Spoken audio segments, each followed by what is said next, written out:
Hey, friends. I just heard that Lawrence Ferlinghetti passed away, and I wanted to say a few words and pay my respects. I'm a huge fan of his body of work. His poems have been a source of inspiration, comfort, and joy and entertainment throughout most of my life. There's this strain of populism that goes through his poems where art is for everybody. I am a firm believer that art is for everybody. It's not for the elite. It's for everyone. I'm a believer in this idea of an avant-garde working class, that appreciates the arts, and Lawrence Ferlinghetti's the epitome of that. I mean, think of it this way: Billy Joe Shaver grew up reading and reciting poetry, and supposedly in his adult life, you could ask him to recite Tennyson or Longfellow, and he'd be able to recite it. It's for everybody. It's something that nourishes you throughout your life. And I really feel like Ferlinghetti had a good grasp of that. And there are a lot of people who will write biographies or obituaries right now, and you should read at least one of those, and you'll learn a lot. So I'm not going to do that. But if you're wondering who Ferlinghetti is, if you've seen The Last Waltz, there's a scene, the band's final gig. There's a scene where a poet comes out on stage and reads a poem. I think it's called The Last Prayer. That's Lawrence Ferlinghetti. He's huge inspiration to a lot of musicians. If you read, I think the first thing I read was Coney Island of Mine, and man, it just really, it's hard to explain, but it just makes your brain, when you're reading this, think a little differently, especially for a kid. Growing up in cornfields in Indiana, and my world was rather small, in a lot of ways. And when you start reading things like this, it just opens up this window into a whole different world I didn't know existed. And you get to play some fun games with your brain, and I always love this picture on the back. Where's that at? I believe that if it wasn't for Ferlinghetti um, publishing, this book and others, that people like Bob Dylan wouldn't have written stuff like "It's All Right, Ma, I'm Only Bleeding" or "Mr. Tambourine Man." I think there was a lot of imagery that Dylan and folks like Dylan borrowed from some of these poets that made music way cooler and I think way better, and just made things a lot more round. Just a really quick overview of Ferlinghetti's background. He grew up in New York, went to North Carolina University. He wrote for about sports at the Daily Tar Heel, which is pretty amazing. A poet, covering sports in North Carolina. And World War II, he was in the Navy. When he got out, he went to Paris on the GI Bill and studied there. Learned a lot. And I'm sure Paris in that moment in time was an amazing place to be, and I can't imagine what he brought back with him, the kind of knowledge. But he ended up settling in San Francisco in North Beach neighborhood. And this is a part of Ferlinghetti I really, really dig and draw inspiration from. He found something lacking in his neighborhood, and instead of just bitching about it and saying, "Oh, I wish somebody would do something about this," he decided he would do something about it himself, with this DIY spirit. He opened a bookstore with a friend of his called City Lights. They spent $500 a piece to open this place up, and it would just be a literary center. And there's no way that you open a bookstore and think you're going to make a bunch of money. That's not the idea. You hope that you can survive as a bookstore, but he opened up his doors to where if you wanted to come in there, you could just take a book off the shelf and sit down and read it. And he would actually have signs up to this day saying, "We encourage you to just sit down and read. You don't have to buy anything, just leave." Before I forget, I want to say that I recorded a video with Peter Case, one of the great songwriters of the generation, at City Lights Bookstore, where he talks about when he's living on the streets as a street musician, talks about going into City Lights and them letting him just sit there and read all day long, and how he got his education there, and how he got to jam, on the street corner with Allen Ginsberg busking. But I'll link to that video down below, and you guys definitely need to check it out. It's criminally underwatched, if I can say that about my own video. And then there were a lot of, in the same spirit, there were a lot of writers that he dug and wanted to see published. And instead of bitching about how the big publishing companies weren't publishing them, he started his own publishing company and started publishing people like Allen Ginsberg and Gregory Corso, and put these great works out into the world. And he was the publisher for Hal. And there's a famous story about how he Ginsberg, actually Ferlinghetti, was arrested on obscenity charges for publishing this work of obscenity. So he was actually arrested and put on trial, and there was a famous First Amendment trial that he won. And it's one thing if YouTube doesn't like my ideas that I'm espousing.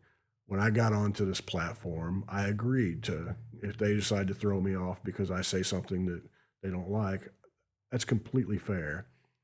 A First Amendment thing is if you publish a book and then the police come and take you away. That's what happened to Lawrence Ferlinghetti. That's a whole different ballgame. There's a quote I want to share with you that I really love about Ferlinghetti.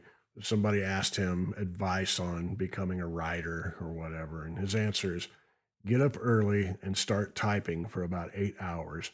There are so many writers that want to be writers, but they forget to sit down and write. They are too busy calling themselves writers.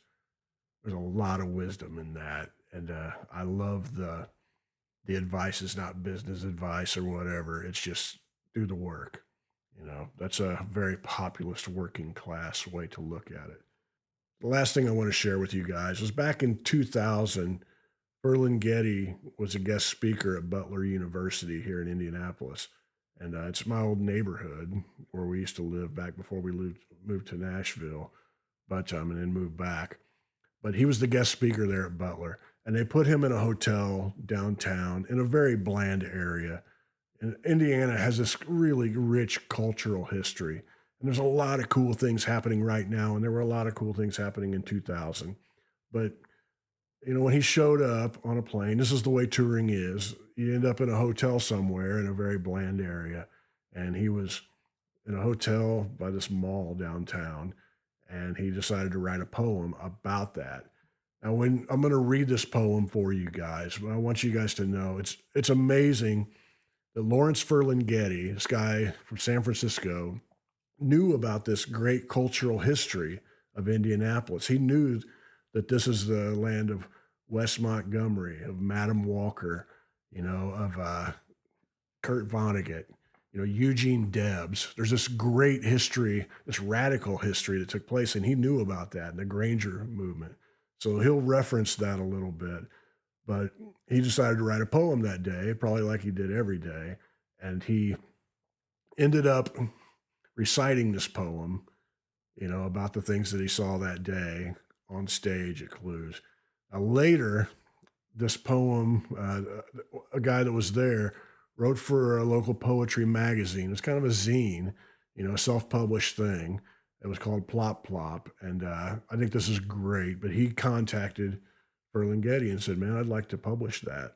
And Ferlinghetti, who was appreciated that, knew that this was a cool thing this guy was doing, that he was trying to create something cool for his city, just like Ferlinghetti created, City Lights now. That's one of the cultural icons of San Francisco, almost as identifiable as the Golden Gate Bridge. Ferlinghetti, I think it's the only place it was ever published, was in this local zine here in Indianapolis. Plop Plop is the name of the zine. I'd like to read that poem for you guys. This is Ferlinghetti reading a poem he wrote earlier that day about the things he witnessed at the mall downtown. Don't cry for me, Indiana. I feel like I just got beamed down by Scotty of Star Trek. What is this place? Indianapolis 2000? Out of the sky, I got beamed down into the Omni Severin Hotel, attached to a huge shopping mall, all enclosed, all the products of corporate monoculture from somewhere else, shipped in from all over the world. Welcome, says the fancy brochure, to fabulous fashion, exceptional eateries, delightful diversions, distinct shops entice you to create a new look. Delicate treats tempt you at each and every turn. Opportunities to relax and refresh your spirits abound.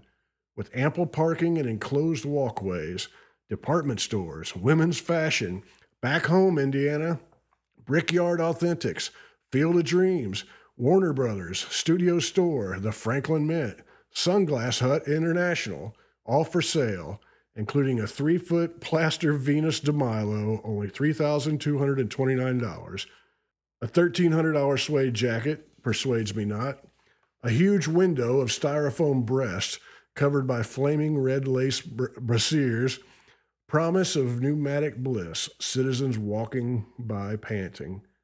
Where are the fringed buckskin shirts? Where are the covered wagons? Where are the Indians in Indianapolis? Where the Granger movement, the Greenback Party, the Populist Party? Where Eugene V. Debs when we need him? Middletown swept away. All over middle America, the same scene. Mom and pop neighborhoods boarded up. Don't cry for me, Indiana. I've got it made in the Omni Severin Hotel. Happy men and women in straight suits, walking around with cell phones. National headquarters of the American Legion, still just around the corner. That's Lawrence Ferlinghetti talking about his 2000 trip to Indianapolis. The mall that he's talking about is the mall that I said I saw Jerry Lee Lewis play in an earlier episode. The greatest rock and roll show I ever saw. He also mentions Middletown in the poem. Back in, I think, the 1950s, there was a study done to try to find the most average place in America, the place that is just the baseline of what America is. And they decided Muncie, Indiana was that. And there was a documentary made from that called Middletown, and he references that in the poem. So Lawrence Ferlinghetti lived to be 101 years old and had a rich, rich, full life and left an amazing legacy. When people like Ferlinghetti are no longer with us, you can't replace them. It leaves a huge hole. People like Billie Holiday, you can't replace Billie Holiday. You can't replace Gertrude Stein, Willie Nelson. You can't just replace these people. It leaves a huge hole. But I love Ferlinghetti's work. I think my favorite poems might be, well, forget the title, but what would she say to the fantastic Fooly Bird or the fabulous Fooly Bird? What I'm waiting, constantly risking absurdity. Those might be some of my favorites, but tell me what your favorites are. Subscribe, click the like button, and I will talk to you guys soon. Much love to you.